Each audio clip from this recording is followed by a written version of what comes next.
আসসালামু আলাইকুম বন্ধুরা, আজকে আমি আপনাদের সাথে শেয়ার করব কিভাবে বাসায় সহজেই রেস্টুরেন্টের মতো করে চিকেন ফ্রাই করা যায়। আর এই রেসিপিটা কিন্তু অনেক ইজি, কারণ আমি সবসময় আপনাদের সাথে ইজি রেসিপিগুলোই শেয়ার করি। তাহলে চলুন দেখে আসা যাক কিভাবে আজকে চিকেন ফ্রাইটা রান্না করতে হবে। আসলে আমাদের বাসায় কালকে গেস্ট আসছিল, আর আমি ভাবছিলাম তাদেরকে কি সার্ভ করা যায়। তো আমি ভাবলাম চিকেন ফ্রাই করে দেখাই, কেননা তাদের সাথে পিচ্ছি পিচ্ছি দুইটা বাচ্চাও ছিল। আসলে আমার কাজিনরা এসেছিল, তাই এখানে আমি লেগ পিস সহ কয়েক টুকরা মুরগির মাংস নিয়ে নিলাম এবং অবশ্যই এগুলোকে ভালো করে ধুয়ে একটু কেচে নিব, অর্থাৎ ছুরি দিয়ে কিংবা কাঁটা চামচ দিয়ে একটু ছিদ্র করে নিতে হবে। এরপর আমি এর মধ্যে 1.5 টেবিল চামচ পরিমাণ আদা রসুন বাটা, 1/2 চা চামচ পরিমাণ ধনিয়া গুঁড়ো, 1 চা চামচ পরিমাণ মরিচ গুঁড়ো দিয়ে দেব, 1/3 চা চামচ পরিমাণ ভাজা জিরা গুঁড়ো আর স্বাদ মতো লবণ। লবণটা একটু কমিয়ে দেওয়ার চেষ্টা করবেন, কারণ আমি কিন্তু এটার মধ্যে সসও দিব। আর তারপর দিয়ে দেব 1/2 চা চামচ পরিমাণ গোলমরিচ, 1 টেবিল চামচ পরিমাণ সয়া সস আর 1 টেবিল চামচ পরিমাণ ভিনেগার। এছাড়াও আমি এর মধ্যে দেব প্রাণ টমেটো কেচাপ। আপনারা চাইলে এটার সাথে এক্সট্রা করে চিলি সসও অ্যাড করতে পারেন, তবে আমার বাসায় তখন চিলি সস ছিল না, তাই আমি টমেটো কেচাপটাই একটু বেশি করে দিলাম। তারপর আমি দিয়ে দিচ্ছি কর্নফ্লাওয়ার, এখানে প্রায় 1.5 টেবিল চামচ পরিমাণ দিয়েছি। আর দিয়ে দেবো 1 টেবিল চামচ পরিমাণ চালের গুঁড়ো। এবার দিয়ে দেব অল্প একটু লেবুর রস। লেবুর রসটা দিলে কিন্তু এটার স্বাদটা অনেক ভালো আসে। এবার আমি সব কিছু খুবই ভালো করে মিক্স করে নেব।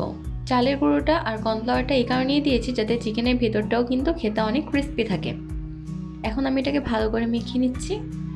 দেখতেই পাচ্ছেন আমার মাখাটা হয়ে গিয়েছে। আর এটাকে একটু সময় নিয়ে ভালো করে প্রত্যেকটা মাংসের মধ্যে মশলাটা ঢুকিয়ে মেখে নেবেন।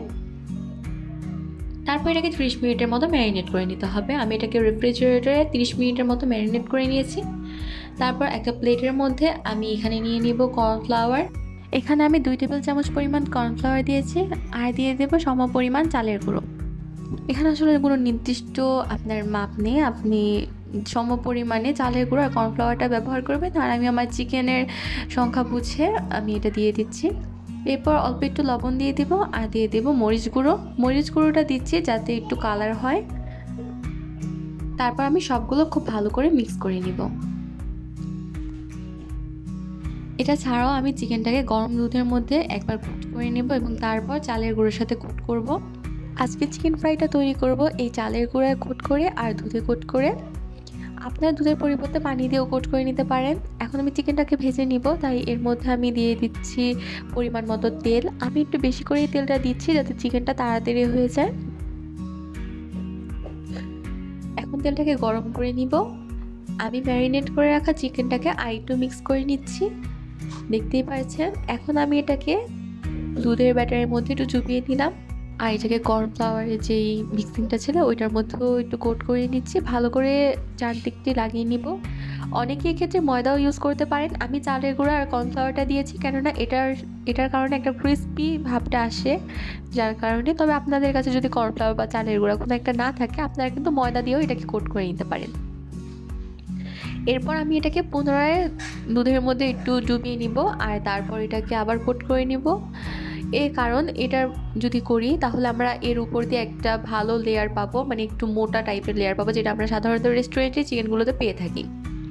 আপনারা যত বেশি মোটা লেয়ার চাবেন ততবার এটাকে কোট করতে পারেন।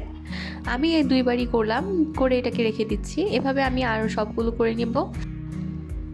যেমনটা দেখতে পাচ্ছেন, প্রথমে আমি চিকেনটাকে আমার মশলার সাথে মিক্স করে এটাকে দুধের মধ্যে একবার ডুবিয়ে তারপর ময়দা লাগিয়ে তারপর আবার ডুবিয়ে নেব। তবে আপনারা এই ক্ষেত্রে চাইলে যে কোনোবার প্রথমে ময়দাও লাগিয়ে নিতে পারেন এবং তারপর এটাকে দুধের মধ্যে ডুবিয়ে নিতে পারেন, আপনাদের নিজেদের ইচ্ছা।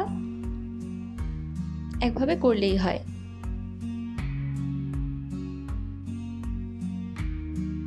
এভাবে আমি 3-4টা তৈরি করে নেওয়ার পর এটাকে ভেজে নিব। এখন আমি চুলার জালটা লোতে রেখে দিয়েছি, কেননা চিকেনটাকে কিন্তু আমাদের ভালো করে সিদ্ধ করে ভেজে নিতে হবে। তেলটা যখন গরম হয়ে যাবে তখন আমি এর মধ্যে চিকেনটাকে দিয়ে দিব। আমার মুরগির মাংস এক পিঠ ভাজা হয়ে গেলে আমি অপর পিঠে দিয়ে দিব। আমি ফ্রাই প্যানে ঢাকনাটা দিয়ে এটাকে ঢেকে ভেজে নিচ্ছি, কেননা এতে করে তাড়াতাড়ি সিদ্ধ হয়ে যাবে। আমার এটাকে পুরোপুরি ভেজে নিতে প্রায় 5 থেকে 7 মিনিট সময় লেগেছে। আর এই সময়টুকুর মধ্যে মুরগিটা ভালো করে রান্নাও হয়ে গিয়েছে, আর এটার কালারটাও কিন্তু অনেক ভালো এসেছে। 5 মিনিট পর আমি একটা টুথপিক দিয়ে এটাকে একটু চেক করে নিব। যদি ইজিলি টুথপিকটা ঢুকে যায় এবং বের হয়ে যায়, আর এটার গায়ে যদি কোনো মানে চিকেনের টুকরো না লেগে থাকে অর্থাৎ ফ্রেশ থাকে, তাহলে বুঝতে হবে যে চিকেনটা ভিতর দিয়ে অনেক ভালো করে হয়ে গিয়েছে।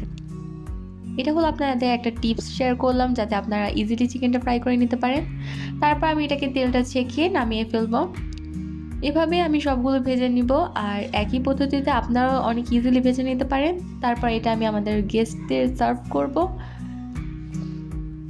এখানে আমি মুরগির ব্রেস্টের পার্টটা নিয়েছি, আর এটা কিন্তু ফ্রাই করে খেলে অনেক মজা লাগে।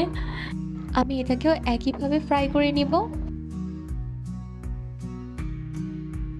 আমার চিকেন ফ্রাইটা তৈরি হয়ে গিয়েছে, আর দেখতেই পাচ্ছেন এটা কিন্তু দেখে অনেক ক্রিস্পি লাগছে। বাসায় মেহমান ছিল প্লাস বাচ্চা কাচ্চা ছিল, তাই আমি ভয়েসটা এখানে শোনাতে পারছিলাম না, নয়তো আপনাদের ভেঙে অবশ্যই দেখাইতাম যে এটা কতটা ক্রিস্পি হয়েছে। তবে আপনারা হয়তো দেখেও বুঝতে পারছেন যে চালের গুঁড়ো আর কর্নফ্লাওয়ারের যে টেক্সচারটা আমি দিয়েছিলাম ওইটার কারণে চিকেনটা কিন্তু অসাধারণ হয়েছে। আমার গেস্টরা খেয়েও অনেক ভালো রিভিউ দিয়েছে। আশা করি আপনারা যখন বাসায় বানাবেন আপনারাও খেয়ে ভালোই লাগবে। তো আজ এই পর্যন্তই। আমার ভিডিওটা ভালো লাগলে আপনারা লাইক, কমেন্ট আর শেয়ার করে যাবেন, আর অবশ্যই আমার পাশে থাকার জন্য সাবস্ক্রাইব করে বেল আইকনটা প্রেস করে দেবেন যাতে আমার নতুন নতুন ভিডিওগুলো আপনারা প্রতিনিয়ত পেতে পারেন। আজ এই পর্যন্তই। আশা করি দেখা হবে পরবর্তী একটি ভিডিওতে আবার একটি নতুন রেসিপিতে। ততক্ষণ পর্যন্ত আল্লাহ হাফেজ।